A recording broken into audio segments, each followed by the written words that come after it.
안녕하십니까? 이제 다음 시간으로 이어서 진로 시간 전망의 의미 들어갑시다. 이제 제 5교시죠. 5교시입니다. 제 5교시 진로 시간 전망에 의해서는 코틀의 원형 검사가 이제 시험의 단골 손님입니다. 코틀의 원형 검사는 원을 켜서 그려서 그 원으로 글을 이렇게 적어보는 건데요. 원의 의미 하면 원의 의미는 과거, 현재, 미래를 뜻합니다. 과거, 현재, 미래를 뜻합니다.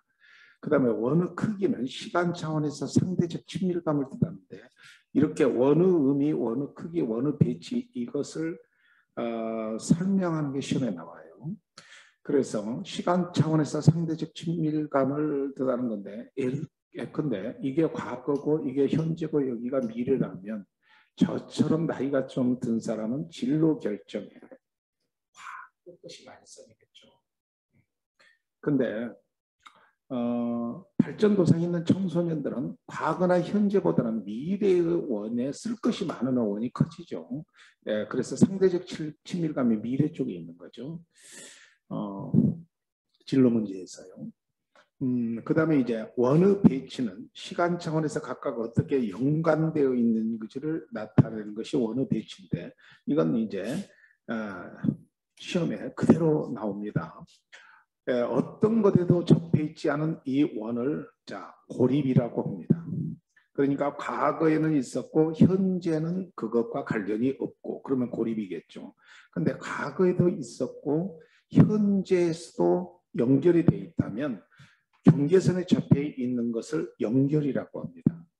자, 연합은 과거와 현재에 어떤 공통 부분이 있다는 거예요. 예컨대 이렇게 공부하는 것 같은 경우는 과거에도 공부했지만 현재도 공부하고 있다. 그러면 이렇게 연합이 되는 부분이고, 자, 통합은 과거 속에 현재, 현재 속에 과거가 쏙 들어있는 겁니다. 그래서 완전히 중첩된 원이 통합인데 이거 쓰는 것이 시험에 나온다는 겁니다.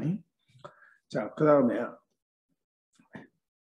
시간 전망의 세 가지 국면인데 이게 이제 과정평가형부터 시작해서 검정형까지 이게 시험에 나오면 상당히 어려워요. 왜 이게 어렵냐? 어려운 이유부터 설명을 드리면요. 실제로 이렇게 방향성, 변별성, 통합성 할 때 이 제목을 암기하고 이제 써야 되는데 이 방향성 하면 우리가 국어적 문장이 써지면요. 그 국어적 문장을 추론해서 문장을 쓸 수 있어야 문제가 쉬워요. 근데 읽어보시면요. 추론이 잘 안 됩니다. 봐요. 방향성 하면 어떤 방향을 잡아서 나가야 되는 그런 것 같은데 미래에 대한 낙관적 입장을 갖는 거예요. 변별성 하면 미래와 현실을 구별하는 것 같지만 아니에요. 미래를 현실처럼 느끼게 한다.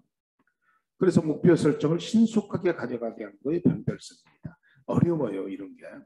통합성은 현재의 행동과 미래의 결과를 연결시키고 미래에 대한 인식을 증지시키는 것이 통합성입니다. 조금 어렵더라도 이런 부분 방향성, 변별성, 통합성은 조금 억지스럽게 암기를 해 놓으셔야 합니다. 자, 그 다음에 이제 내담자의 인지적 명확성 사정을 좀 해봅시다. 사실은 상담을 할 때 가장 먼저 해야 될 일 중에 하나가 동기 사정과 거의 같은 수준으로 인지적 명확성 사정을 해야 됩니다. 예컨대 상담을 하려고 할 때 말귀를 잘 못 알아먹는다든지 계속 왜곡된 생각만 하고 있다든지 아니면 자기 주장만 하고 있어요. 자, 상담을 하면서 어떤 조언을 받을 준비가 전혀 안 돼 있다면 이건 상담이 잘 안 될 거죠.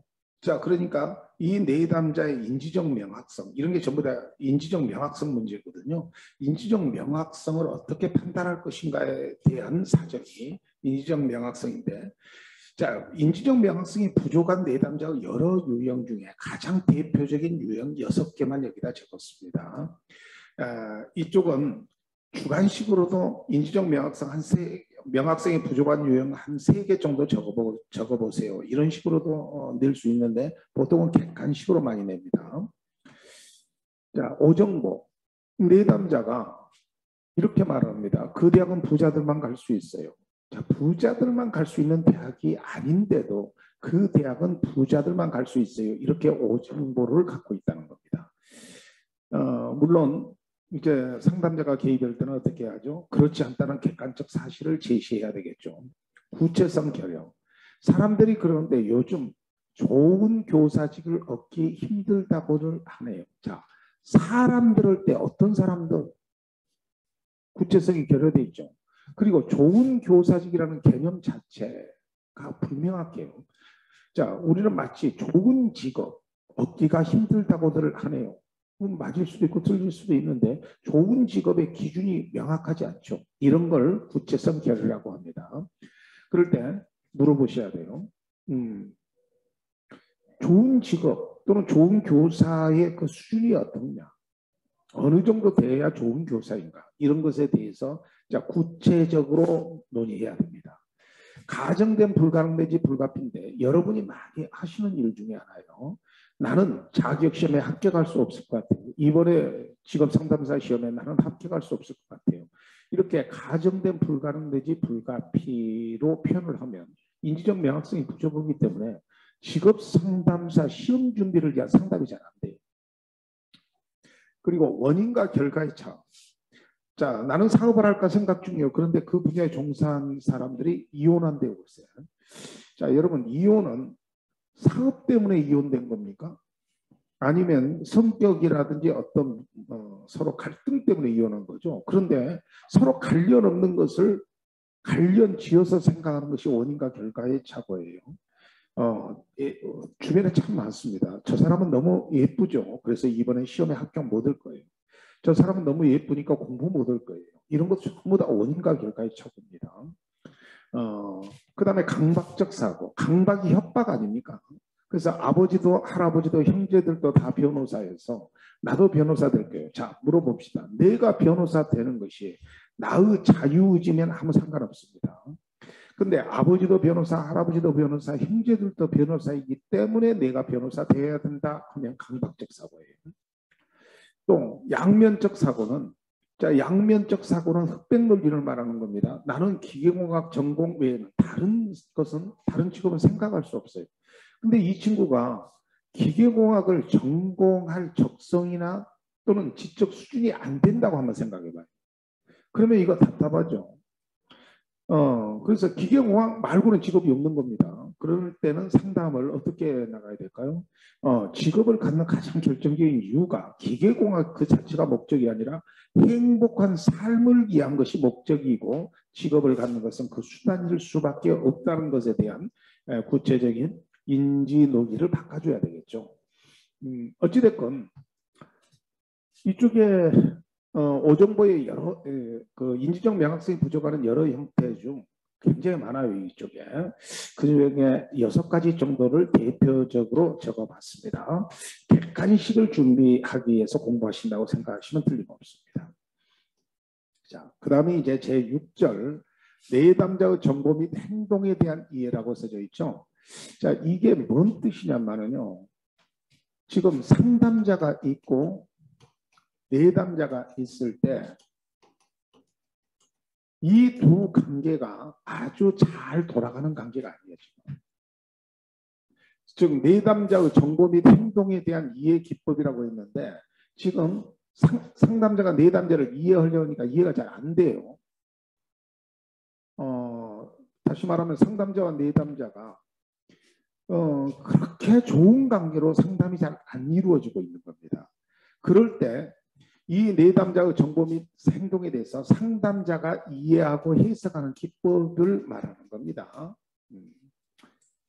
자, 여러분이 만약에 상담을 하신다면 내담자가 언제나 상담에 적극적일까요? 자, 이런 저처럼 이렇게 학교를 운영하는 사람 입장에서 상담을 해보면 거의 적극적이셔요. 왜냐하면 학교에 공부를 하려고 오셨기 때문에 적극적입니다. 자, 그래서 상당히 저는 행복한 상담을 하고 있는데요. 만약에 여러분이 직업상담사 시험에 합격을 해서 중고등학교에 취업 지도관으로 만약에 갔다고 발령을 받았다고 합시다. 취업을 했다고. 그러면 중학생들이나 고등학생들이 그렇게 적극적으로 상담에 응할까요? 그렇지 않을 겁니다. 그렇지 않을 때 어떻게 이것을 이끌어 가는가에 대한 이것이 기즈버스와 무어의 논문에서 나온 건데요. 이 내용이 9가지가 있습니다. 그 9가지를 이렇게 차근차근 한번 설명을 해보는데 이것도 시험에 아주 단골선이거나 나옵니다. 아마 검정령 시험에 시험 서열, 반복 서열로 따지면 한 5번째 정도 나와요. 이게. 이 9가지 중에 한 5가지를 써봐라, 4가지를 써봐라, 아니면 뭔가를 던져놓고 그걸 설명해봐라, 이런 스타일로 문제를 냅니다. 자, 그 중에 이제 상담자가 내담자의 정보 및 행동에 대해 이해 기법 중 가장 많이 사용하는 게 가정사용학이에요.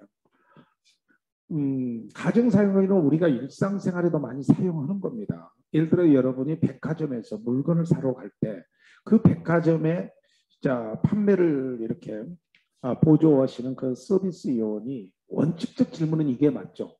우리 가게에 오신 목적이 무엇입니까? 질문을 하셔야 맞는데 그렇게 질문 안 줘. 가게에 들어왔다면 옷을 살 의사를 가지고 있다는 가정하에, 그리고 그 옷을 쳐다보고 있으면 저 옷을 사고 싶을 가정하에 사이즈는 88 입으세요?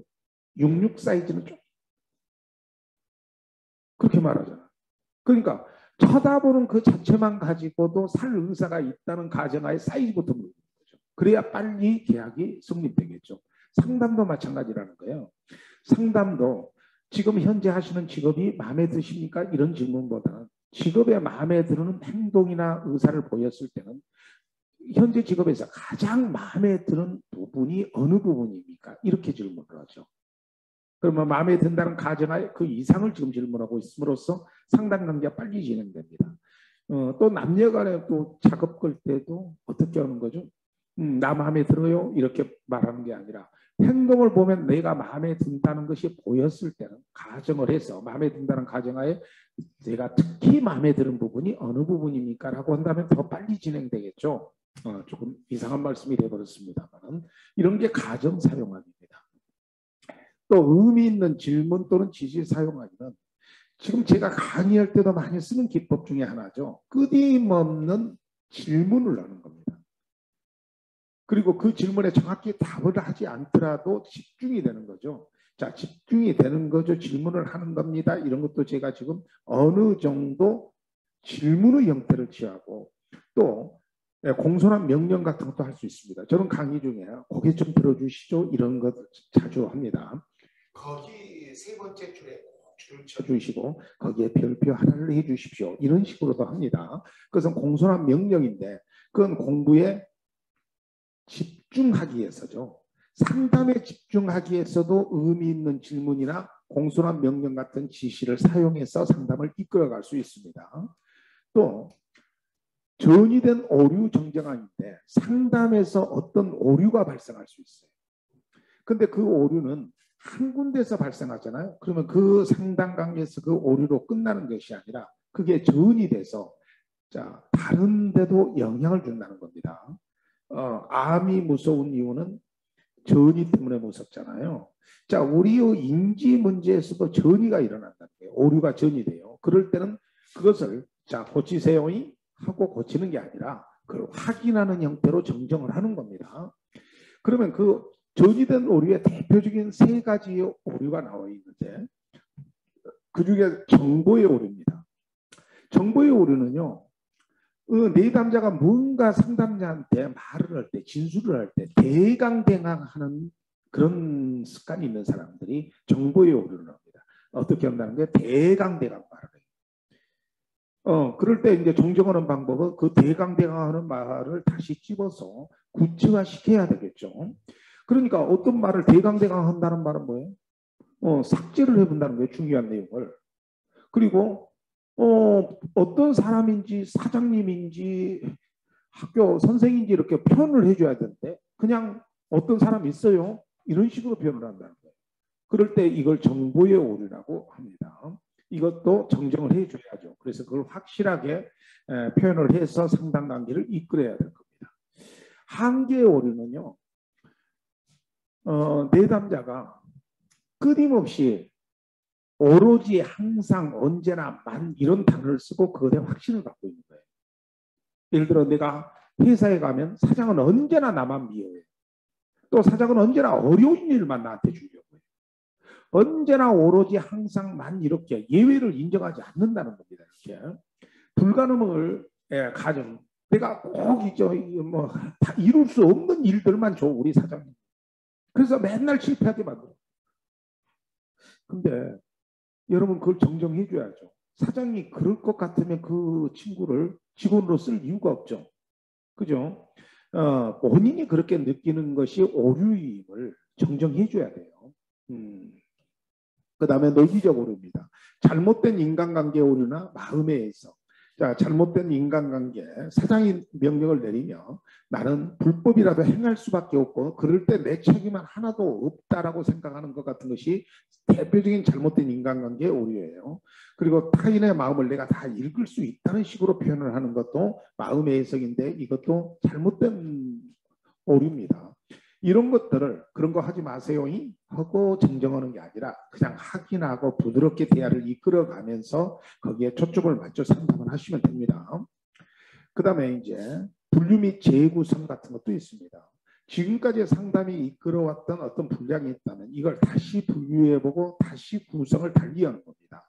그래서 분류 및 재구성 이런 것들을 옛날 역사 공부하실 때 시대별로도 역사를 고려, 조선 이렇게도 공부했지만 고려 시대의 토지제도와 조선 시대의 토지제도를 한꺼번에 분류해서 재구성해서 공부해 본 적도 있잖아요.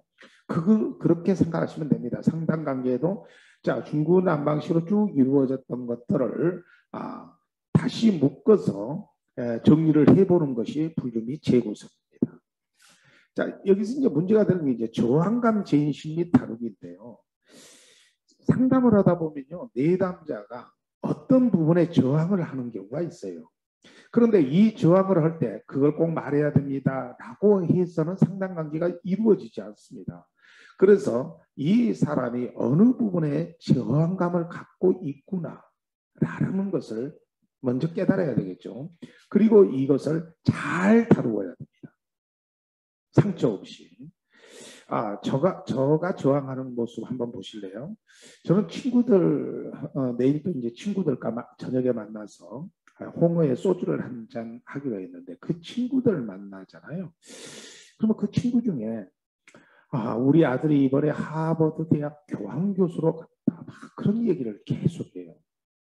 그리고 또 한 친구는 우리 아들 지금 카이스트 대학에 지금 교수다. 막 그런 얘기를 합니다. 그럼 저는 뭐라고 하냐면 야 우리들의 모임에 자식 얘기를 집어넣지 말고 우리들 얘기를 하자. 자 저는 자식 문제를 저항하고 있죠. 자 그렇게 저항을 한다는 것을 인식을 하고 그걸 나한테 상처 없이 잘 다루어내야 돼. 상담자는 그래야 된다는 거야. 그래서 이것이 저항감 제심이 다루기인데 그 기법들은 좀 더 구체적으로 있는데 자 저희 학교에 오시면 설명을 좀 더 드리겠습니다. 그 다음에 근거 없는 믿음 확인하기. 이 근거 없는 믿음의 대표적인 것이 우리가 직업신화라는 것이 있죠. 저도 직업신화가 있었고 저희 어머님도 있었어요. 그 근거 없는 믿음이 뭐냐면은 예를 들어서 저희 어머님은 저희한테 너희는 커서 펜때 굴리는 직업을 가져라. 즉 연필로 쓰고 막 이렇게 글로 쓰는 그런 직업을 가져라. 땀 흘리는 직업 말고 그 직업이 최고다. 직업 신화죠. 신화라는 것은 하여튼 그 직업이 최고다 이런 거예요. 그러면 저도 직업 신화가 있었습니다. 저도 이제 고시 공부를 했거든요. 그런데 사법시험에만 합격하면 최고 좋은 직업. 지금 보니까 그런 것 같지는 않아요. 시대가 지나고 보니까. 그러면 그때 당시에는 뭐였을까요? 사법시험 합격 직업 신화였습니다. 여러분은 직업 신화 없으십니까? 있으시죠. 예를 들어서 IT 직업이다. 뭐 바이오 쪽의 직업이 최고다. 이런 직업 신화는 문자 그대로 신화입니다. 근거 없는 일. 이거 확인하셔야 됩니다. 그 다음에 이제 왜곡된 사고 확인하기 할 때 이 왜곡된 사고가 사실은 뭐하고 같은 얘기냐면 인지적 오류하고 같은 얘기입니다. 자, 아론백의 인지적 오류할 때 그 내용 그대로입니다. 상담을 하는데 선택적 추상화를 가지고 있거나 과잉의 일반을 가지고 있거나 흑백놀이나 개인화나 재앙화 같은 왜곡된 사고가 있으면 자 고치십시다니 하고 고치는 게 아니라 그걸 확인하면서 상담을 이끌어가야 된다는 뜻입니다. 자, 그 다음에 반성의장 마련하기 웰텔의 7단계가 있는데요. 이 반성의장이 뭐냐면요. 조금 객관식에도 그대로 문제를 냅니다만 여러분 그 노인정 같은 데서 한번 이렇게 가서 보시면요. 노인 양반들 자기가 옳다고 한번 딱 주장을 해버리잖아요. 그러면 절대로 무너지지 않아요. 왜? 본인은 그렇게 주장한 그 자체가 진리라고 생각합니다. 근데 상담은 그 부분을 그렇게 진리관을 갖고 있고 그것이 옳다고 생각하는 사람하고 상담이 참 안 되지요. 예, 그것이 이제 그 잘못된 그 사고방식이잖아요. 그래서 이게 이제 단계별로 그걸 깨트려 나가야 되는데 1단계부터 7단계까지 있어요. 그런데 보통 1단계부터 한 5단계는 모든 지식의 불확실, 4단계입니다. 죄송합니다. 4단계까지는 모든 지식의 불확실성을 인식하는 단계다. 이게 뭐냐면 1단계는 이 사람이 이게 옳다는 자신의 진리관이 있다라는 것을 알고 2단계에 가면 상담을 계속해 벌써 내가 알고 있는 진리관이 옳다고 생각하는 것이 잘못 있을 수도 있겠네. 3단계 가면 그게 더 깨트려지고 4단계 정도 가면 내담자가 내가 알고자 주장했던 것들이 잘 모르겠네. 다 불확실하네. 이걸 깨닫게 해줘요. 4단계까지. 그러면 5단계에 가야 존재의 법칙에 따라 논쟁, 숙고, 평가하는 법칙을 배운다는 말은 자 어떤 직업에 대해서 제시가 되면 그거를 논쟁할 수 있고 숙고할 수 있고 생각할 수 있습니다. 예를 한번 들어볼게요. 어떤 사람이 나는 기계공학 아니면 직업이 아니라고 생각하는 사람이 있어요. 그럼 다른 말 하지도 마라. 기계공학이 최고의 직업이고 그거 아니면 다른 거 직업이 아니야. 그렇게 생각하는 게 1단계 정도예요. 자, 그런데 그게 기계공학 말고 다른 직업들도 많이 있네. 그게 뭐예요? 한 4단계까지 갑니다. 그러다가 5단계에 가면 기계공학에 대해서 토론할 때도 그걸 토론할 수 있고 직업 상담사에 대해서도 토론할 수도 있고 유통관리사에 대해서도 토론할 수 있고 존재의 법칙에 따라 논쟁하고 이 직업은 사람과 관계가 좀 좋아야 될 것 같네. 이렇게 논쟁할 수 있고 숙고할 수 있고 평가할 수 있다는 거예요. 그리고 6단계에 가면요. 자신의 상시가 된 지식을 만들어낼 수 있고 그 7단계 가면 전반적인 반성적 판단이 이루어집니다. 여러분 전반적인 반성적 판단이 이루어진다면 이제부터 그 사람이 모든 지식을 받아들일 때 너무 확고하게 받아들일까요? 변화 가능하다는 것을 전제로 해서 이게 내가 알고 있는 내용이 잘못될 수도 있다. 더 찾아보자. 더 찾아보고 확인하고 토론하자. 이런 논리가 나오죠. 그건 굉장히 발전적인 모습이에요. 상담자는 내담자한테 그렇게 해줄 수 있다는 겁니다. 이게 반성의 장 마련하기. 그 틀을 마련해 낼 수 있다는 겁니다. 그러려면 상담이 좀 길어야 되겠죠. 그 다음에 변명에 초점 맞추기. 자, 책임을 회피하는 사람들. 결과를 다르게 조작한다는 거예요. 알리바이를 때로 꾸민다든지 책임을 변형시키는 이런 형태를 할 때 변명하지 마세요. 이렇게 상담을 하는 게 아니라 그 변명에 초점을 맞춰서 상담을 한다는 겁니다. 자, 여러분 이걸 사람을 고치고 변화시킨다는 뜻 아니에요. 그러니까 변명 못하게 한다 이런 뜻 아닙니다. 변명을 하고 있으면 변명을 그대로 두고 거기에 초점을 맞춰서 상담이 이루어져야 된다.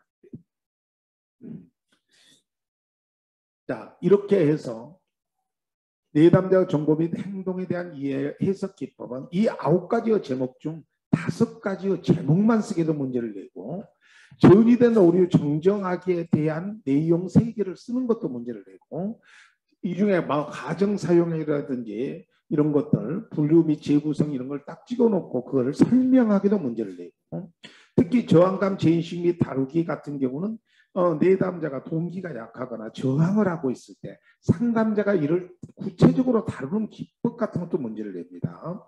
자, 이런 건 상당히 수준 높은 문제예요.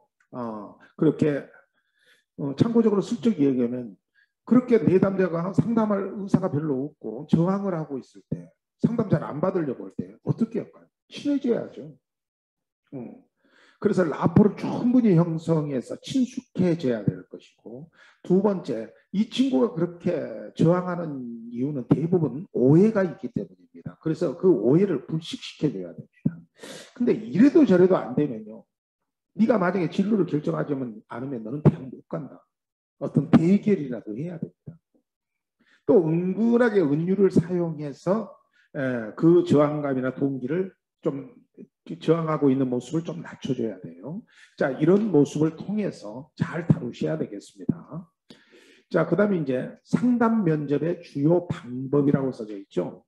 상담 면접의 주요 방법 보면 대표적으로 공감이라는 것이 있습니다. 자, 이쪽에서는 이런 걸 적어보게 문제를 내요. 그러면 이제 공감하면 자신이 직접 경험하지 않고 내담자의 감정이나 태도 및 신념을 자신을 객관적으로 지키면서 이해하는 겁니다. 또 명료화라는 것이 있어요. 명료화. 내담자가 말 속에 포함되어 있는 불분명한 측면을 상담자가 분명하게 밝혀놓는 겁니다. 또 직면하면요, 자, 행동의 특정 측면을 검토해보고 수정하게 하며 통지하도록 도정시키는 기법인데, 직면은 조금 더 구체적으로 합니다. 지금 직면이라는 한자 뜻 자체가 맞닥뜨리다라는 거죠. 근데 여기서 맞닥뜨릴 대상은 뭘까요? 대부분 심리적 문제에 맞닥뜨리는 거예요. 근데 심리적 문제에 맞닥뜨리지 않고 내담자가 그 심리적 문제를 회피하는 모습들을 자주 보일 겁니다. 그럴 때 상담자가 내담자가 그 심리적 문제를 회피하는 모습이 일반적이지 않고 정상적이지 않게 보일 때 그것을 회피하지 못하게 그 심리적 문제의 정면으로 부딪히게 만들어요. 이게 직면이에요. 자, 예를 들어서 지금 집단 상담을 하고 있는데 집단원으로부터 어떤 일인이 계속적인 부정적 피드백, 즉 비판을 받고 있다고 생각해요. 근데 이 부정적 피드백을 받고 있는 이 집단, 이 사람이 얼굴이 울그락불그락해요. 막 화가 나가지고. 그런데 이때 상담자가 물어봅니다. 지금 이렇게 두 사람으로부터 비판을 받으셨는데 지금 마음이 어떠시냐고 그랬더니 대부분 이렇게 말해요. 경험상. 계속 하라고 하세요. 나는 상관없습니다. 자, 심리적 문제를 지금 모르고 있는 거예요. 회피하는 모습이죠. 화나 있는 모습을 화났다고 표현하지 않는 모습. 자, 그럴 때 그 정도로 비판이 있으면 이쪽에서도 뭔가 대화가 되어야 대인관계상, 사회관계상 바른 일인 것 같습니다. 지금의 마음을 솔직하게 표현해 보세요. 라고 맞닥뜨리게 하는 게 직면이라는 거야. 근데 이 직면기법은 때에 따라서 굉장히 강렬할 수 있습니다. 따라서 직면기법을 쓰려면 충분히 관계가 무르익었을 때 또 비난하지 않는 모습으로 직면기법을 써야 됩니다. 잘못하면 이 학생이 갑자기 가방 싸갖고 나 상담 안 해요. 나 집단 상담에서 빠질라요. 그렇게 나가버리는 경우도 있습니다. 실제로 경험해 봤어요. 그러니까 직면기법을 쓸 때는 참 조심스럽게 써야 됩니다. 어느 정도 무르익었을 때 또 비난하지 않는 모습으로 써야 된다. 또 해석하면 여러분 뭐 영어 해석할 때 그 해석입니다. 내담자가 자기의 문제를 새로운 각도에서 이해하도록 행동의 의미를 설명해 주는 것이 해석입니다. 그러니까 내담자가 어떠한 행동을 했다라는 것을 어떠한 행동이나 어떤 의미를 지금 상담자한테 표현할 때 상담자의 참조 세계로 다시 설명해 주는 거예요. 이걸 해석이라고 해요. 자, 해석도 조금 깊이 있게 설명을 드릴게요. 자, 그러면 해석을 하면 해석을 당하는 사람 입장에서는 기분이 좋을까요? 그리 좋지 않을까요? 기분이 좋지 않습니다. 왜? 내담자가 자기 아는 것으로 설명을 했어요. 나름대로 상담자한테. 근데 상담자가 상담자 참조 세계로 다시 그 이상을 설명해 주면 사람들은 기분이 좋아야 되지만 그렇지 않아요. 대부분. 그래서 해석을 할 때는 어떻게 해석을 해야 되냐. 해석된 줄 모르게 해석을 해줘야 돼요. 상담자. 그래서 질문의 형태로 물어보는 형태로 해석을 해준다든지 그거 이렇게 생각할 수 없는 건가요? 이렇게 물어보는 형태로 해석을 해준다든지 또 반복적 해석을 한다든지 또 묵시적으로 해석을 해줘야 됩니다. 자, 그리고 우리가 상담을 할 때 말입니다. 상담을 할 때 거의 70% 80%는 정서에 관한 거고, 그 다음에 인지에 관한 것은 20, 30%에 관한 것이 이제 상담의 주요 내용이 됩니다. 그래서 정서, 감정들이 굉장히 중요해요. 자, 그런데 해석을 할 때도 이 정서, 감정을 해석해 주는 것이 맞아요. 근데 인지적 측면이 해석하기가 더 편하죠. 예컨대 근로기준법 얘기를 내담자가 했으면 조금 부족하게 하면 상담자가 알고 있는 참조세계로 근로기준법을 막 설명을 해요. 그러면요, 상담이 어떻게 바뀌어버리냐면 상담이 아니라 갑자기 세미나로 바뀌어버립니다.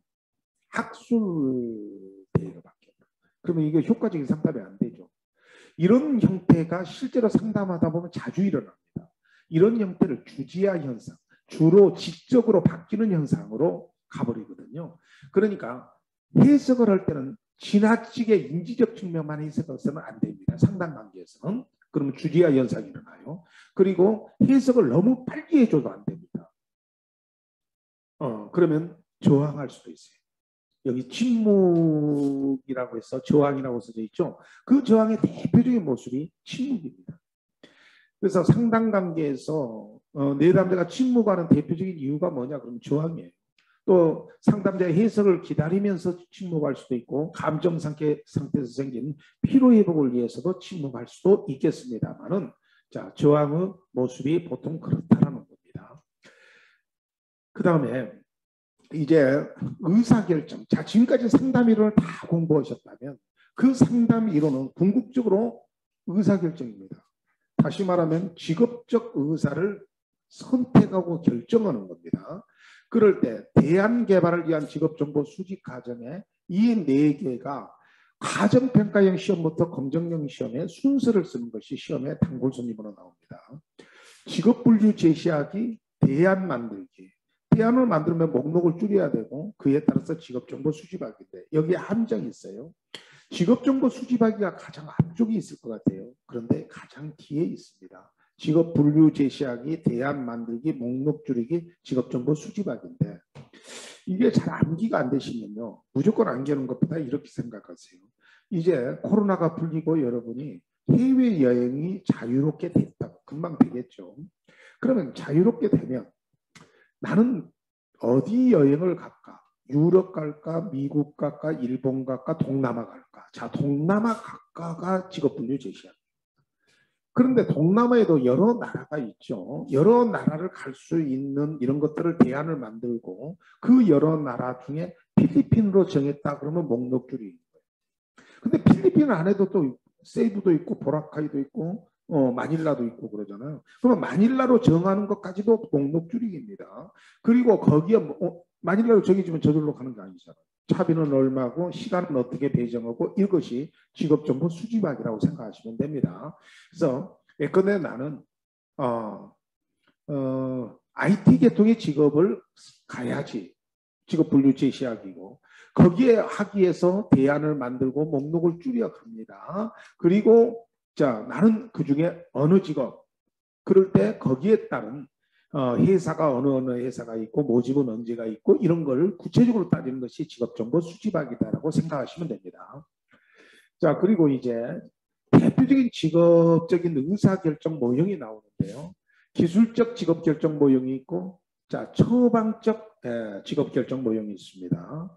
기술적 직업결정 모형, 의사결정 모형은 타이드만과 오하라의 모형이 있는데 전 직업기 그리고 직업의 세계에 들어가는 실천기 이렇게 나눠집니다.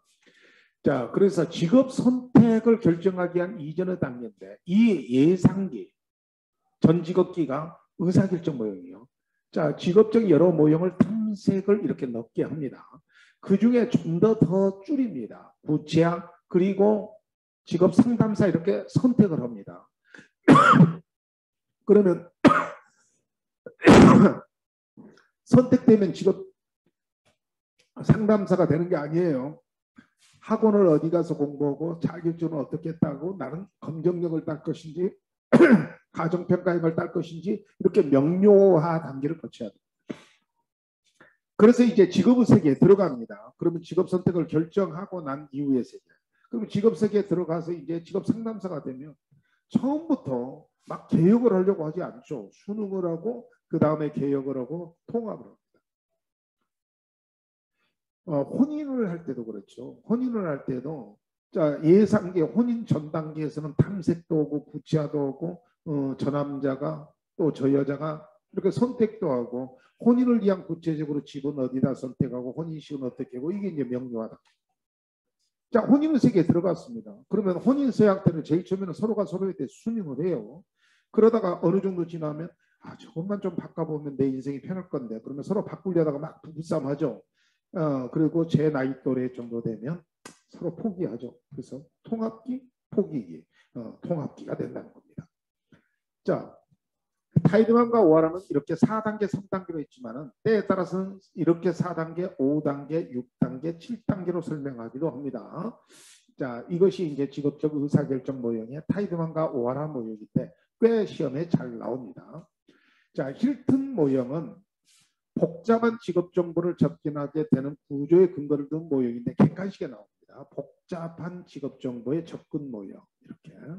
그래서 전제 단계, 계획 단계, 인지 부조화 단계로 보통 설명을 합니다. 이것은 서비스 QR이라고 서비스 품질 모형에서 나오는 거거든요. 이게 그랜저를 사기 위해서 최고 좋은 차가 그랜저인가? 하여튼 제네시스를 사기 위해서 돈이 얼마 필요고 이런 게 이제 전제와 그걸 사기 위한 계획 단계인데 사서 보니까 내가 상상했던 것보다 잘 안 맞아떨어지면 인지 부조화가 되고 잘 맞아떨어지면 인지 조화 상태가 되죠. 우리가 서비스 품질을 받을 때 전제 그리고 그걸 비용 같은 것을 계획 그리고 실제로 느꼈던 것과 현실화된 것이 잘 안 맞을 때 인지 부조화예요.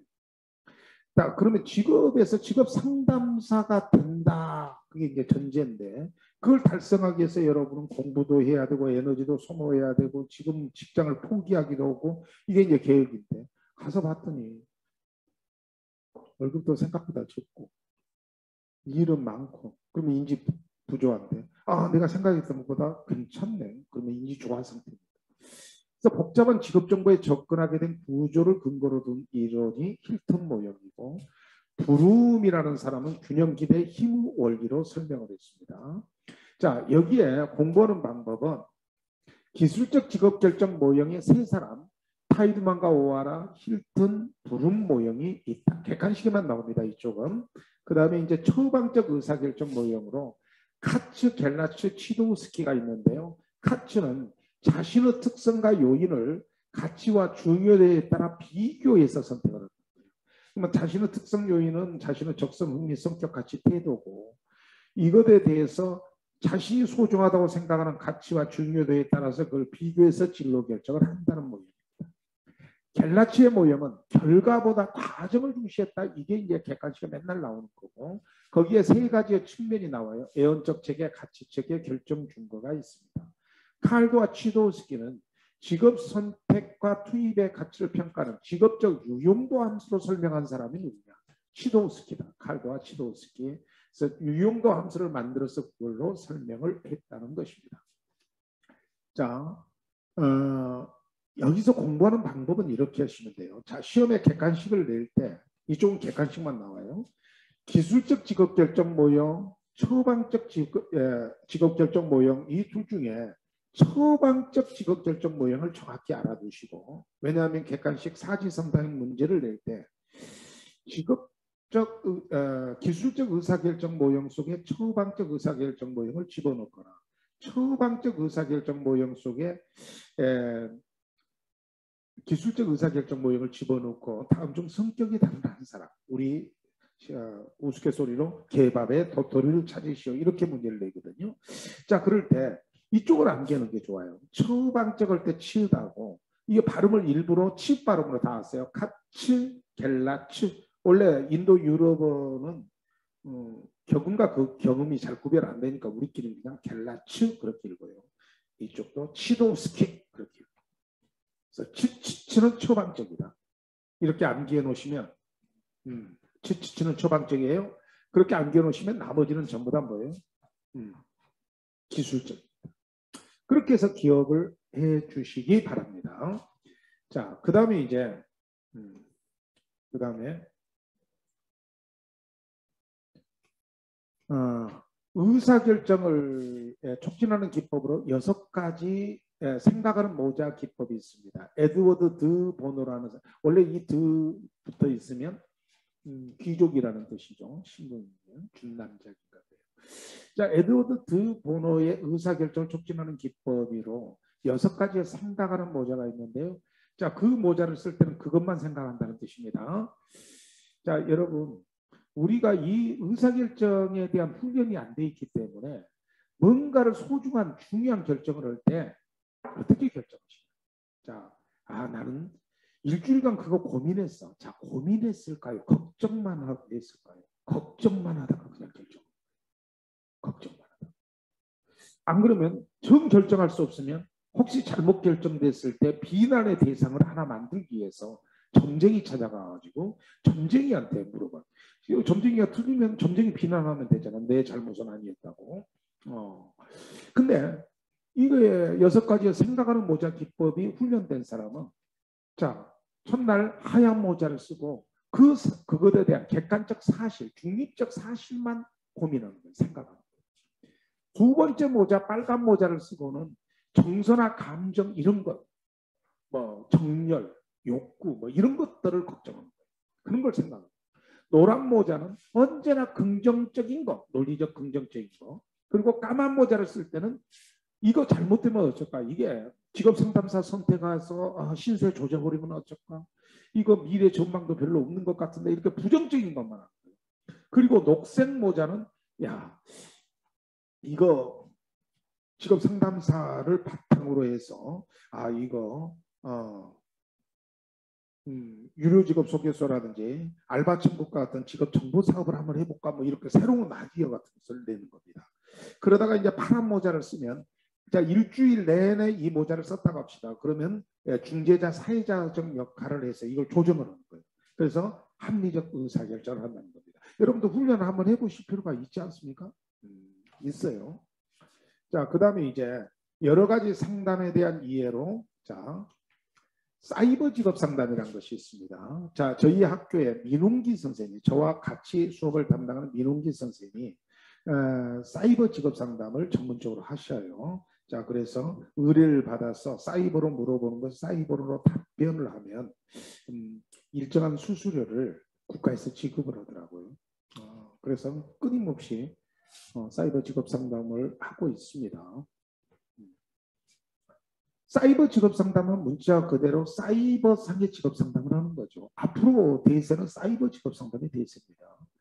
자, 그런데 사이버 직업 상담의 장점은 내담자의 관점에서 다 장점입니다.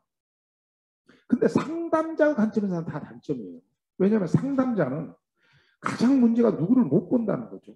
내담자를 볼 수가 없이 직업 상담을 한다는 겁니다. 따라서 사이버 직업 상담의 기법 보면 내담자한테는 기법이 없습니다. 왜냐하면 중구난방으로 물어볼 것 아니에요. 그러면 상담자가 그 기법을 찾아가야 됩니다. 첫 번째 단계는 내담자 자기 노출 및 주요 진로 논점을 파악을 해야 됩니다. 내담자가 어떤 부분에 노출을 해서 이 사람 나이가 몇인가, 자 어떤 직업을 찾고 있는가 이런 것에 대해서 논점을 파악을 하고 자, 그리고 그 중에서 핵심 진로 논점을 분석을 하고 그 다음에 이 친구는 내가 지금까지 상담해온 사람으로 유형으로 따지면 이런 유형에 속하고 이쪽은 이런 유형에 속하고 자, 유형들이 많이 있죠. 예컨대 직업에 대한 욕구는 엄청 많은데요. 그 직업을 찾을 수 있는 또는 직업을 선택할 수 있는 자기 기술이 부족해. 학력도 부족하고 무슨 자격증도 없고 그럴 수도 있잖아요. 근데 반대인 경우도 있어. 스펙은 너무 좋아. 그런데 직업을 갖고자 하는 욕구가 별로 없어. 이렇게 유형을 정한다는 겁니다. 자, 그리고 답변 내용을 구상합니다. 자, 그냥 무작정 답변을 해야 될 것은 아니고 답변 내용을 정확히 구상해서 답변을 해야 되는데 이걸 객관식 문제를 낼 때는 질문 내용 구상하기로 꼭 문제를 냅니다. 질문은 누가 하는 거예요? 내담자가 하는 거고 답변은 상담자가 하는 겁니다. 근데 질문은 내담자가 중구난방으로 질문을 하는 거예요. 그러니까 상담자가 질문 내용 구상하기라는 개념은 없어요. 답변 내용 구상하기. 그리고 구상을 한 다음 직업 정보를 가공해서 답변을 써야 됩니다. 만약에 여러분이 사이버 직업 상담까지 하시려면 1급 자격증을 따시고 어느 정도 연수를 받고 저도 언제든지 사이버 직업 상담을 할 수가 있거든요. 또 이거 협회가 있습니다. 협회에 의뢰를 하시면 사이버 직업 상담 하실 수 있고 여러분이 만약에 은퇴를 하셔서 조용한 시골 같은 데서 사이버 직업 상담으로 노트북만 있으면 되잖아요. 그러면 지금까지 한 건당 제가 알기로는 15,000원인가 이렇게 받는 거로 알고 있는데 10,000원인가 15,000원인가 하루에 10건 20건까지는 못하겠지만 진지하게 이렇게 건수가 있고 그러면 노후에 괜찮은 일인 것 같아요. 민원기 선생님이 하시고 있는데 우리 수업을 하면서 여러분도 괜찮을 것 같아요. 앞으로 미래는 100% 사이버 직업 상담 중심으로 갈 겁니다. 미리미리 준비를 해놔야죠. 이제 마지막으로 직업 상담사의 윤리를 공부합니다. 직업 상담사의 윤리의 개별 원칙은 내담자 개인 및 사회에 임박한 위험이 있다고 판단할 때는 극히 조심스럽게 고려한 후 공개한다. 이게 지금 뭐냐면 직업 상담사는 비밀 준수의 임무가 있습니다. 비밀을 지켜줘야 돼요. 만약에 비밀을 공개하면 업무상 비밀 누설죄가 됩니다. 그냥 비밀 침해죄가 아니라 비밀 누설죄, 업무상 비밀 누설죄는 제가 거의 5년 이하의 징역이에요. 그것은 이 직업 상담사직을 떠나서도 그렇게 해야 돼요. 그러니까 비밀을 공개해서는 안 됩니다. 그런데 비밀을 공개해야 되는 경우가 첫 번째 여기입니다. 내담자 개인 및 사회에 어떤 임박한 위험이 있다고 판단될 때는 공개를 해야 됩니다. 예를 들어서 청소년 자기 보호 중에 내담자가 자기 보호 중에 청소년을 지금 학대하고 있다는 걸 상담합니다. 그럼 그 비밀을 지켜줘야 될까요? 학대를 하고 있음이 분명할 때는 공개를 해야 될까요? 공개를 해야 합니다. 또 내담자가 구체적으로 방화 같은 것들을 계획을 세우고 있는 걸 나한테 상담을 한다. 그러면 불질러든지 방어하든지 말든지 나는 비밀 지켜줄게. 그래서는 안 되겠죠. 그래서 어느 정도 급격하다고 자기 판단을 해야 됩니다. 자기가 모르겠으면 슈퍼비전을 받아야 돼요. 그래서 공개를 해야 되는 경우가 있다는 거예요. 또 내담자에 관한 정보를 연구용으로 사용할 수도 있습니다. 저도 연구용으로 강의용으로 사용할 때가 있거든요. 그럴 때는 내담자가 합의를 해야 됩니다. 근데 합의를 하면 그냥 이름을 내도 되는 거다. 아닙니다. 그 이름을 그 합의함과 동시에 반드시 익명으로서 보장을 해줘야 됩니다. 이름이 공개되면 안 되는 겁니다. 또 내담자가 자기로부터 도움을 받지 못하고 있음이 분명할 때 근데 문제는 내담자가 상담자한테 계속 의존을 합니다. 계속 상담해 주기를 원해요. 그러면 이때요 상담자가 약간 우울감에 빠져서 자기 영역이 아닌 쪽을 막 상담하고 있는 경우가 있습니다. 그거 안 됩니다. 도움이 받지 못하고 있음이 분명할 때는 종결하려고 노력을 해요. 종결하려. 자, 그 다음에 마지막으로 소속기관 그러면 뭐 직업상담사협회 같은 소속기관의 공익과 내담자의 복지가 대립될 때 자, 우리 카운셀러는 내담자의 복지를 우선해야 됩니다. 직업상담사한테는 이런 윤리가 그렇게 중요하지는 않겠습니다만 예컨대 사회복지사 여기서 직업상담사 윤리할 때 보통 상담사의 윤리로 공부하는 겁니다. 카운셀러의 윤리로.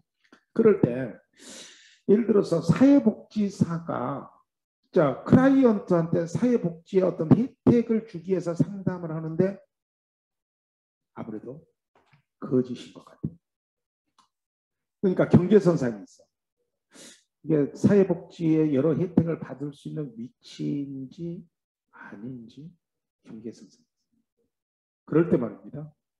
그 상담사는 그걸 고발해서는 안 돼요. 누구의 복지를 우선해야 돼요? 내담자의 복지. 그럴 때 제 말에 약간 모순을 느낄 겁니다. 그거 고발해야 되는 거예요. 그게 중요한 거예요. 그런 것들을 고발하고 그런 것들을 밝히는 기간이 따로 있는 겁니다. 그래서 그 기간과 이렇게 후원하고 상담하는 기간은 구별돼 있어야 돼요. 만약에 상담하는 사람들이 그런 판단까지도 다 해버리면 그건 내담자의 복지가 침해될 가능성이 굉장히 큰 겁니다. 그래서 자기가 소속되는 어떤 공이 이 문제와 내담자 복지가 대립될 때는 언제나 여러분은 카운슬러로서 내담자 복지에 초점을 맞추셔야 된다는 거.